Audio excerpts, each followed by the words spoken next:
Hi everybody, welcome to Pageant Professors. I'm Prita, and today we are sitting down with Sierra Hadley, Miss District of Columbia Teen USA 2012. Sierra, thank you so much for coming in and talking with us. We're really excited. Thanks for having me. So let's jump right in because we have a lot of our Twitter followers that want to know all kinds of things. You have become this kind of icon for teen beauty title holders. How did you get started in pageantry? Well, this is my first pageant. So basically, I signed up for it not knowing that I would actually be contacted. So once they contacted me, I pretty much went head on into the pageant process and competed. Wow. So what made you want to compete? Well, actually, I made a bucket list of everything that I wanted to do. And so I had a friend who passed away at my school. I'm so sorry. Maybe a week before I decided to do it. So that pretty much, made me realize that life is short and that I wanted to complete everything on my bucket list. So you started right in. Started right in. And won on the first try. That's fantastic. Thank you. So there are a lot of systems out there. There's Miss DC America. There's Miss International. How did you know that the USA system was the right system for you? Well, actually, I didn't even know that it was so many different pageant systems. So I pretty much chose that one straight off the back, and that was the only one I chose. So when they contacted me, so I really didn't know about the other pageants until I go to appearances and I see Miss DC America or Miss DC International or Miss DC United States. There's so many. It's a whole world once you get in there that you probably don't know about if you're not in it. So it's fantastic. So once you got the call, walk us through what did you do? What was your first process? Like, where did you go having not competed before? Where did you start getting ready to compete? How did you pick your gown? How did you know? Well, actually, I started 3 weeks before the actual pageant. 3 weeks? 3 weeks. So I started off as she contacted me, and I was like, oh, well, my first reaction was to, draw back. So I was like, oh, no, I don't want to do it. It's 3 weeks. But then she was like, just try. Next year, you won't be able to do teen. You have to do Miss. Right. So I definitely wanted to do teen. So I just contacted my mom. I was like, Mom, we have 3 weeks. We have to get this, into gear and straightforward. So I pretty much from there just went shopping online for swimsuits, looking all over, an evening gown. I actually used my prom dress since it was 3 weeks before. Yeah. And it worked out. That's not normally something, that's actually something that we advise girls not to do because a lot of times prom dresses look very different, but yours was perfect. And if I remember correctly, it was a gold gown. Yes.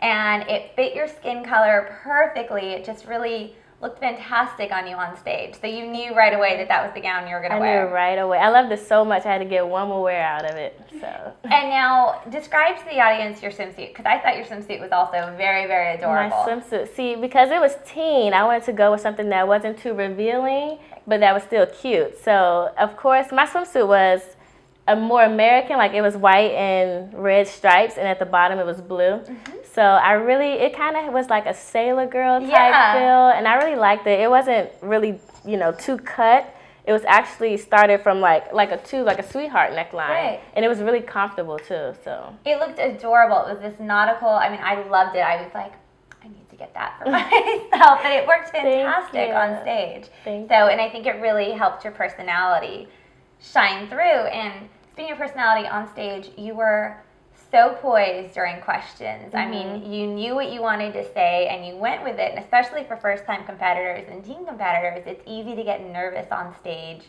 and jittery. How did you handle yourself so well? Well, I initially started off really nervous, but once you really pinpoint people in the crowd, and I really focused on my family, and when I see my dad standing up, it was like, I was talking to him or like talking, at home regularly. So it was easy not to get too nervous and to still remain calm, because you're like trying to talking to somebody that you talk to all the time.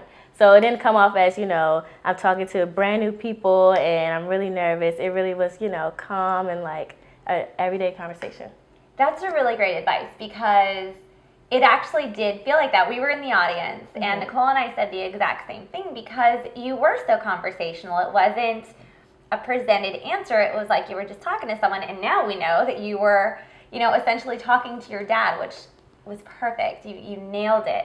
What kinds of things, because pageant world is so different than real world, what kinds of things were you surprised to learn, like when you were competing? Were there any tips or things that pageant girls do backstage? Like Monique had said that butt glue was something that she'd never heard about or knew about. I was going to say the exact same thing. I never heard of butt glue. It just sounds so, I don't know. So they were saying, you know, you need this. But my bathing suit was already not revealing. But still, when you walk, sometimes your bathing suit can rise and then, you know, judges might see something they don't want to see. So butt glue is definitely a must. It keeps everything in place. And and double-sided tape. I never knew anything about double-sided tape. That's amazing. Because sometimes, like, your strapless swimsuit or gown can slip. Yeah. And you really want to have a perfect fit. So double-sided tape really keeps everything together and no one knows it's there. Where it should be. See, that's fantastic. There are all kinds of things that people, you know, my non-pageant friends are just like, wait, you did what? But they're, you know, tips of the trade for any pageant girl. So now you know. Yeah. Another thing that we really loved, because we always say is when a teen competes, they should look like a teen. And you did. You're 18 years old, so you're kind of on that cusp. But you really did a great job keeping it youthful and young. And one of the things we loved was your makeup. Your makeup was very teen. How did you learn? Did you do the makeup yourself? Did you have an artist do it? Well, actually, they had an artist for the whole pageant, and she was able to do my makeup. I told her from the get-go I don't want a lot of anything because I rarely wear makeup as it is. But actually, on pageant day, she shaded my eyebrows in really dark. And I was like, oh my goodness, I'm not myself. So I was able to, and they wanted me to keep that, but I had to go to the bathroom and, wipe that off because I wanted to essentially feel comfortable on stage and be myself. So as long as you tell them, you want to stay, as long as you know that what you want, don't let people convince you what you should look like. So I knew that I should have not so much makeup because I don't wear it often, and I wanted to, be comfortable on stage. That was great because it really did seem like it was an extension of you. I feel like the audience really got to know a little bit about Sierra just from being on stage because you carried yourself. It seems like you would every day, and now meeting you and knowing you, it was the same girl up there. So that's really wonderful and refreshing. For girls who are looking to compete for DC Teen USA or any other teen title, what is some advice that you would give them about preparing? I advise them to go as themselves. It's often we hear that you should have coaches, and that's really good. They can teach you things that you would never know. But as far as me competing for Miss Teen DC, I thought to my mom, and I told her, I said, maybe I should wait a year and get a lot of experience, and talk to people. But judges are looking for a down-to-earth girl, and they want you to portray yourself as yourself. So I advise that you do coaching, but also never lose what's on the inside. Always stay true to yourself and just let your personality shine outward. I love it. So what was some of the best piece of advice that you got when you were getting ready to compete for DC? The best advice was to not look at what other girls were doing, but to focus on myself. What other girls are doing is simply something that I cannot control, and we could often get discouraged, like, oh, her dress is amazing, or her walk is desirable, but we know that the girl's competing, only she can be who she is, and it's hard for us to imitate that, and it will come off as false. So as long as you're yourself, you know that no one has what you have exactly, and that you can really shine by just being yourself. I love it. I love it. So what do you think? You have this down to an art form. You nailed, like I said, every part of the competition. You did so well. Were there any challenges? What was the hardest part, do you think, about preparing in 3 weeks, which in and of itself is challenging? Yeah. The hardest part was, I would have to say, interview. Everybody said interview is most important, and I didn't know what exactly the judges were looking for or what questions they might ask. So I really pretty much went to interview as myself and just, answer the questions as if it was every day, And they're really friendly. Like, they talk about things like, well, what's your hobbies? So it's nothing that you can really, mechanically drill into your head, because then you'll come off as a computer, Right. So that was pretty much the hardest thing, but it was also a plus because me being new to the pageant world, I was able to give them a genuine me and portray myself as Sierra. That's fantastic. So now, next up, well, first off, you've been doing a lot of fantastic appearances around town. What has been your favorite appearance so far? My favorite appearance was the kitty catwalk at the convention center. It was so much talent in these little girls. I mean, ages 3 to like 9 or 12. And their walk was so amazing. And now, what's the kitty cat walk again? Just for anyone who out there who doesn't know, who's not in DC. The kitty catwalk was basically, it was a talent search for young girls to walk and see their modeling abilities. So it was also boys there too, who were very talented at what they did.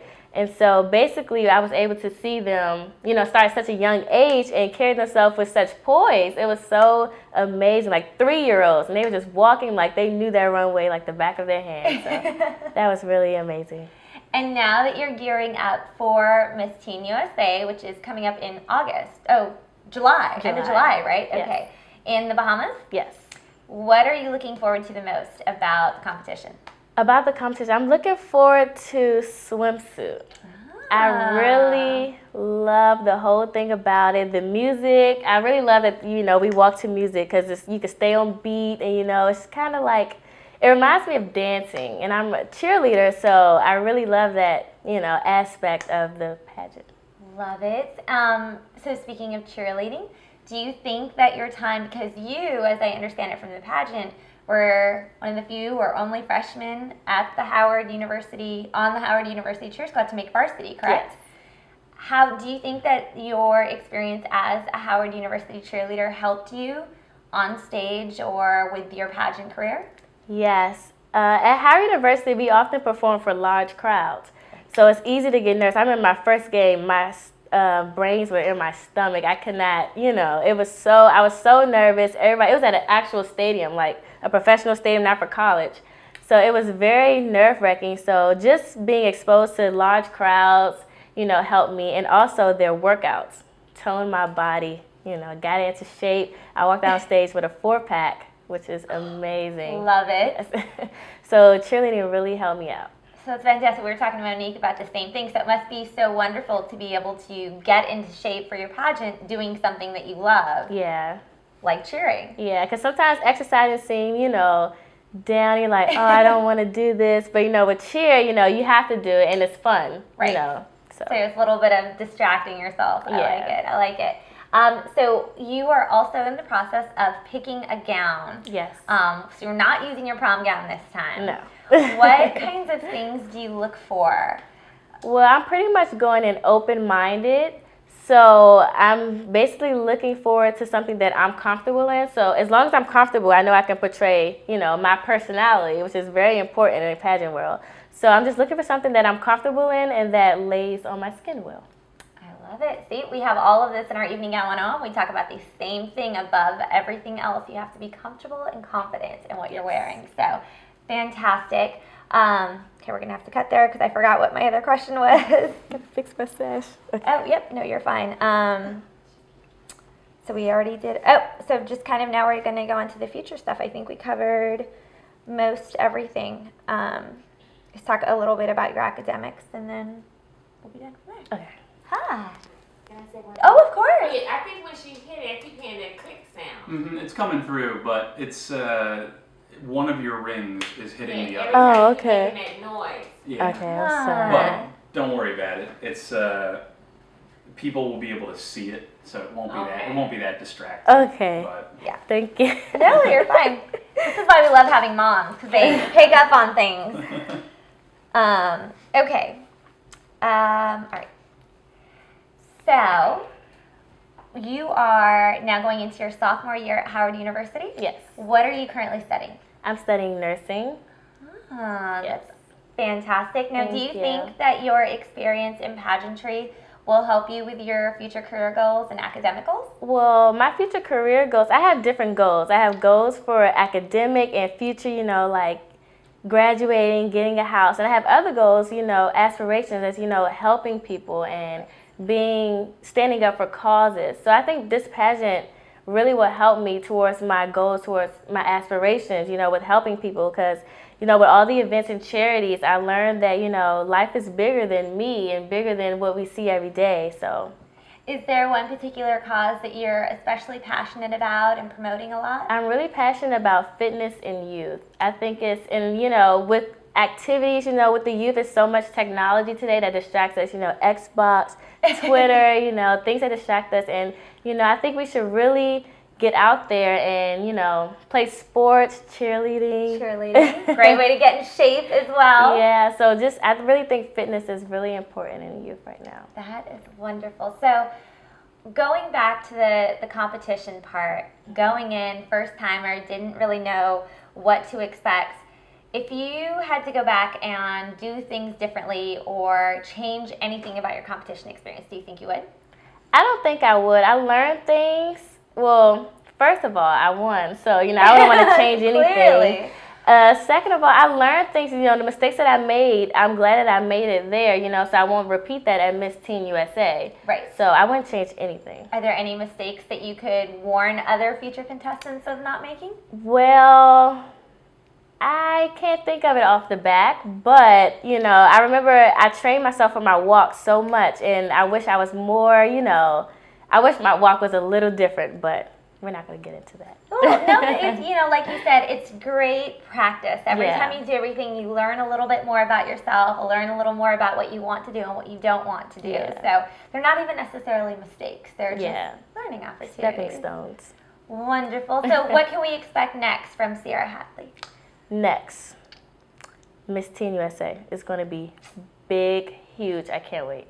Well, first, Miss USA. I'm definitely going out there to support Monique. We will be out there Definitely too. signs, everything, DC all the way. So, you know, and I'm working with other appearances. You know, we can expect things from, you know, YMCA. I'm currently working with them, you know, for the DC chapter. Right. So, to promote fitness and youth. Love it. Love it. Well, Sierra, thank you so much for sitting down with us. It was so wonderful getting to know you. We're really excited to see you at Miss Teen USA. You're going to do an amazing job. Thank you. So thank you so much for stopping by. Thanks for having me. Did you know that there are some really common mistakes that girls make during the evening gown portion of their competition? Click on the link in the description below and you'll be taken to our website for a free 30-minute long training course. By the end of it, you'll learn how to avoid these common mistakes and master the evening gown portion of your competition today.